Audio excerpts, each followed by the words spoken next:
Salut à toi mon cher ami, j'espère que tu vas bien. Moi je vais très bien comme d'habitude. Aujourd'hui on va parler de rêve. Je sais pas si ça t'arrive de fois de rêver, de passer la nuit et tu rêves et tu te réveilles le matin, tu vois que tu as beaucoup rêvé. Moi ça m'arrive. Et tiens, juste à te rappeler, bon je méditais tout à l'heure, je pensais au rêve. Est-ce que tu sais que à moyenne nous les êtres humains, nous dormons un tiers de notre existence, c'est-à-dire que 8 heures sur 24 heures. C'est beaucoup. Alors, tu imagines que si c'est 8 heures de temps, tu rêvais, mais non, mais si tes rêves c'était que de l'extraordinaire, tu vois, si tu rêvais que du bien, que de l'extraordinaire, tu rêvais que tu te voyais. Parce que moi j'ai rêvé aujourd'hui, tu vois, j'ai rêvé que j'étais dans des endroits paradisiaques, que j'étais bien avec des amis, que j'étais bien, que je m'amusais, que je riais, que je souriais, que il y avait de l'amour autour de moi, il y avait des gens qui m'aimaient. J'ai rêvé ce genre de rêve, tu vois. Et quand je rêve ce genre de rêve, et lorsque je me réveille en général, je me pose la question à savoir, c'était quand même extraordinaire. Pourquoi ici encore Dieu me revoit dans ce monde ici, mais c'est Christ quand même. Parce qu'il y a beaucoup de problèmes dans ce monde et les moments de rêve n'étaient pas si dur que ça en fait. Ce n'était pas si dur que ça, ce n'était pas, ouais, c'était pas si dur que ça. Donc, juste pour te rappeler que, souviens-toi que nous dormons en moyenne 8 heures par jour. Si c'est 8 heures de temps, tu pouvais privilégier ces 8 heures pour avoir que des bons rêves, pour te voir dans l'extraordinaire, pour voir la vie que tu as envie. Et bah justement, c'est ça qui me pousse à te poser la question. Nous ne savons pas généralement qu'est-ce qui crée cette panoplie de rêves, qu'est-ce qui crée ces énigmes en nous, qu'est-ce qui crée, qu'est-ce qui se passe dans notre neurologiquement, qu'est-ce qui se passe pour que on arrive à rêver, qu'est-ce qui se passe. C'est quand même quelque chose, je veux pas mon exemple, c'est quelque chose qui est pas trop ancien chez moi, c'est un peu récent, mais je peux dire que ce qui fait rêver, j'ai commencé à rêver bien lorsque j'ai commencé à poser aussi des bons actes. C'est-à-dire que si tu rêves bien, si tu te respectes, si tu...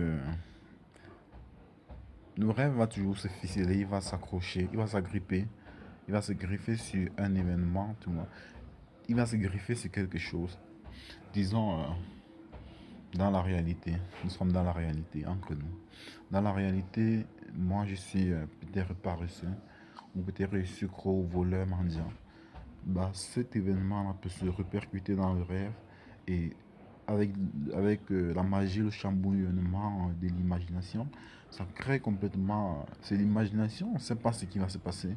Ça crée des événements, tu vois, ça se greffe au fil de ce que je suis. Peut-être je suis agresseur ou peut-être j'ai peur qu'on me vole.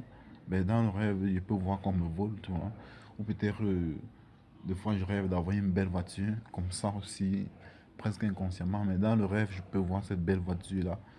Donc c'est l'imaginaire, donc c'est la création de l'imaginaire en fait. Je ne sais pas si tu comprends en fait. C'est tellement puissant que il fallait que quelqu'un en parle. Je me suis dit, mais il faut que je parle de ce sujet. Ouf, c'est incroyable quoi, c'est vraiment incroyable quoi. Donc, ça se crée, c'est la création de l'imagination. Et dans l'imagination, on ne connaît pas. Donc, ça nous surprend nous-mêmes.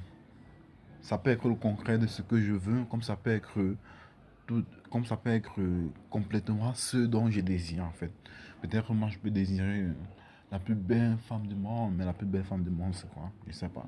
Mais l'imagination, l'imaginaire peut me montrer l'extrême quoi. Ça peut aller jusqu'à l'extrême, me montrer la plus belle femme du monde, la plus belle femme de l'imagination. Et là, parce que j'ai imaginé, je me dis, oh, ah, ça c'est la plus belle femme du monde. Elle était belle, elle était belle. Oh, on fait mes yeux. Ah. Ah, je me vois avec cette femme, elle était belle, elle était magnifique.